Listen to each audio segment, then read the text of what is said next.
தலைவருடைய மறைவன்று என்ன பேசினார்? எதிர்கால இளைய சமுதாயத்தினருக்கு கலைஞர் ஒரு படிப்பினைன்னு சொன்னார். இவர் ஓய்வர் இரவு பகல் பார்க்காத உழைத்த ஒரு உழைப்பாளின்னு சொன்னார். இவர் 70 வருஷம் ஒரு அரசியல் வாழ்க்கை தமிழ்நாட்டு அரசியலில் இருந்த ஒரு ஆளுமைன்னு அவர் சொன்னதெல்லாம் அடிக்கிட்டே போகலாம். அப்படி ஒரு கலைஞருடைய மறைவெய்த போது இதே சீமான் அறிக்கை விடுறார். அப்புறம் இன்றைக்கி மாற்றி சொல்கிறார். அதனால் எங்களுடைய தலைவரை பற்றி கோடானு கோடி தொண்டர்கள் எங்களுடைய கட்சி தலைவர் தளபதியாருடைய கண் அசைவிற்காக தான் காத்திருக்கிறார்கள், பொறுமையாக இருக்கிறார்கள். ஆளுங்கட்சியில் இருக்கிறோம், முதலமைச்சராக இருக்கிறார்கள், அதனால தான் பொறுமையாக இருக்கிறார்கள். அதை எண்ணிக்கொண்டு இவர் என்ன அரசியல் அவதூறுகளோ இல்லை அரசியல் ரீதியாக குற்றச்சாட்டு கூறும்போது நாங்கள் எந்த நடவடிக்கை எடுக்கலை. ஆனால் அருண்ன்ற ஒருத்தர் இந்த மாதிரி துரைமுருகன்றவர் ஜாதி பேரை சொல்லி இழிவாக பேசுகிறார் என்று ஒரு புகார் கொடுத்ததுனால தான் அரசு நடவடிக்கை எடுத்து அவரை கைது பண்ணது. ஆனால் ஒரு தலைவனாக இருக்கிறவர் என்ன சொல்கிறாருன்னா கருத்துரிமை பறிக்கப்படுதுன்றார். அவர் பேசிய வார்த்தை அவர் சீமான் இயக்கிய தம்பி படத்தில் அந்த வார்த்தையை உபயோகப்படுத்தினதுக்கு இதே சீமானவர்கள் அன்று எல்லாத்துக்கும் முன்னாலேயும் ஒரு சமுதாயத்தினை குறிக்கிற சொல்லுன்னு தெரியாது, நான் மன்னிப்பு கேட்குறேன், என்னுடைய வருத்தத்தை தெரிவிச்சுக்கிறேன்னு சொல்லி வருத்தம் தெரிவித்தவர் தான். இனி இதுமேல் நடக்கான்னு வேறு அன்றைக்கி சொன்னார். ஆனால் மீண்டும் அதே வார்த்தையை இவர் வாயினாலேயும் சொல்கிறார். இது நம்முடைய பட்டியலில் 15வது ஜாதியாக அந்த சொல் இருப்பது கூட இவருக்கு தெரியாதல்ல, தெரியும். வாய்க்கு வந்ததை பேசிட்டு போகிறோன்றது நம்ம இதிலேருந்து தெரிய முடிகிறது.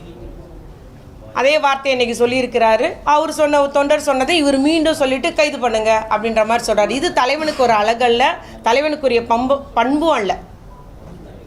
சட்ட ஒழுங்கு பிரச்சனை உண்டாக்கணும், ஜாதி ரீதியாக மத ரீதியாக பிரச்சனை உண்டாக்கக்கூடியவராக தான் அவருடைய பேச்சுக்கள் இருக்கிறது என்பதை நான் கூற விரும்புகிறேன்.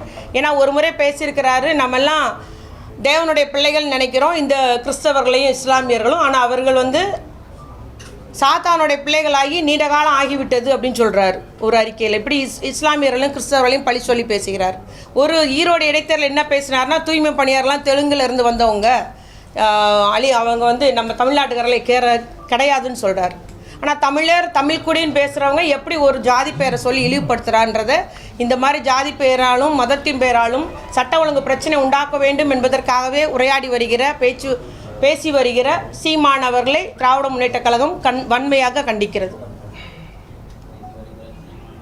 அதே மாதிரி பார்த்தீங்கன்னா அவருடைய சொற்கள் முன்னும் பின்னாக இது ஒன்றே எடுத்துக்கலாம். நம்ம இந்த வார்த்தையை சொல்லி பேசுனதாக இருந்தாலும் சரி, கலைஞரை பற்றி பேசுனதாக இருந்தாலும் சரி, நிறைய தருணங்களை நம்ம பார்த்தோன்னா இன்றைக்கி ஒன்று பேசுகிறாரு, அடுத்த வருஷம் ஒன்று பேசுகிறாரு. அதனால் அவருடைய மனநிலையை அவர் சோதிப்பது நல்லது அப்படின்றது என்னுடைய தாழ்மையான கருத்தாக நான் கூறிக்கொள்ள விரும்புகிறேன். அது மாதிரி பேசுனதும் கைது பண்ணிடுவீங்களா? இது கருத்துரிமை தானே. சவுக்கு சங்கரை ஏன் கைது பண்ணீங்க, ஃபெலிக்ஸ் ஏன் கைது பண்ணீங்கன்றாங்க. அதில் பெண் காவலர்களையும் உயர் அதிகாரிகளையும் தவறாக சித்தரித்து பேசுகிறார், தவறான முறையில் இணைத்து பேசுகிறார். அதற்கு பெண் காவலர்கள் புகார் கொடுத்துருக்குறாங்க. புகார் கொடுத்ததுனால அந்த கைது நடந்திருக்கு, அது வழக்கு நடக்குது, நீதிமன்றத்தில் வழக்கு நடக்கு, நீதிமன்றம் பார்த்துட்ருக்கு. அதை அப்போ இவர் நியாயப்படுத்தி பேசுகிறாரா? இப்போ பெண் காவலர்களை தவறாக சொன்ன இவர் ஏற்றுக்கிறாரா? ஆகவே அந்த நேரத்துக்கு என்னென்ன வாய்க்கு வந்தது பேசுவோன்ற மாதிரி இவர் பேசிகிட்டு இருக்கிறாரு அப்படின்றது தான் என்னுடைய கருத்து. அது மட்டும் இல்லை, திராவிட முன்னேற்ற கழக கருத்து நம்மளுடைய இதுக்கு சப்போர்ட்டாக கருத்துரிமை பறிக்கப்படுதுன்னு உடனே பேசுகிறார். கருத்துரிமைன்றது எவ்வளவோ அரசியல் வேறுபாடுகள் இருக்குது, கட்சி வேறுபாடுகள் உண்டு, கொள்கை வேறுபாடுகள் உண்டு.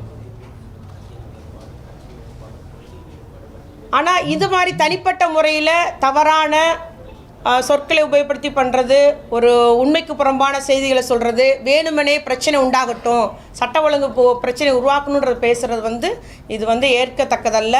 நிச்சயமாக எங்களுடைய தலைவர் ஒரு பொறுப்பான முதலமைச்சராக இருக்கிறதுனால தான் கட்சி தொண்டர்களை எல்லாம் கட்டுப்படுத்தி கட்டுப்பாடோடு திராவிட முன்னேற்ற கழகத்தில் இருக்கிறார்கள் என்பதை நான் கூறிக்கொள்ள விரும்புகிறேன். அதே போல் பார்த்திங்கன்னா நம்ம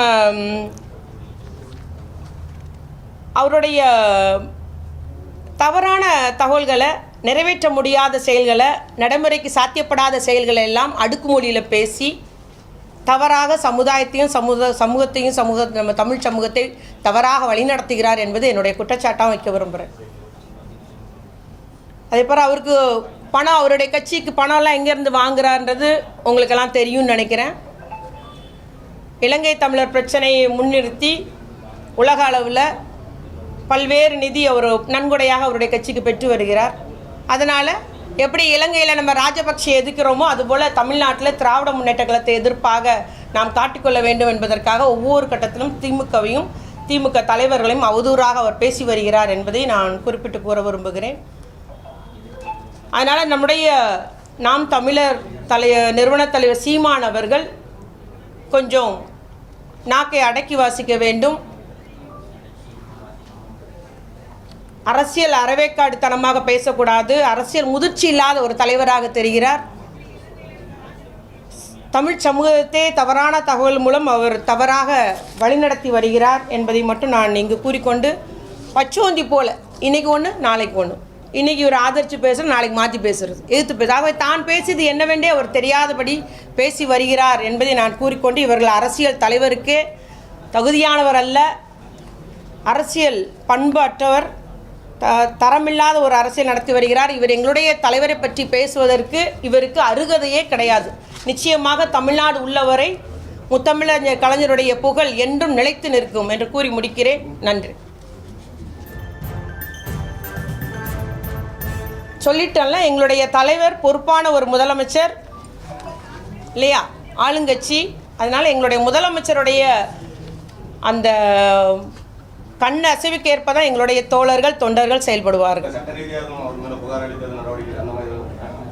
புகார் அளிக்கும் இப்போ அவர் ஒரு சமுதாயத்தை பற்றி பேசியிருக்கிறாருங்க. புகார் அளித்தா நிச்சயமாக வழக்கு போடுவாங்க. அது ரொட்டீனாக காவல்துறை நடவடிக்கை எடுத்து தான் வருகிறது.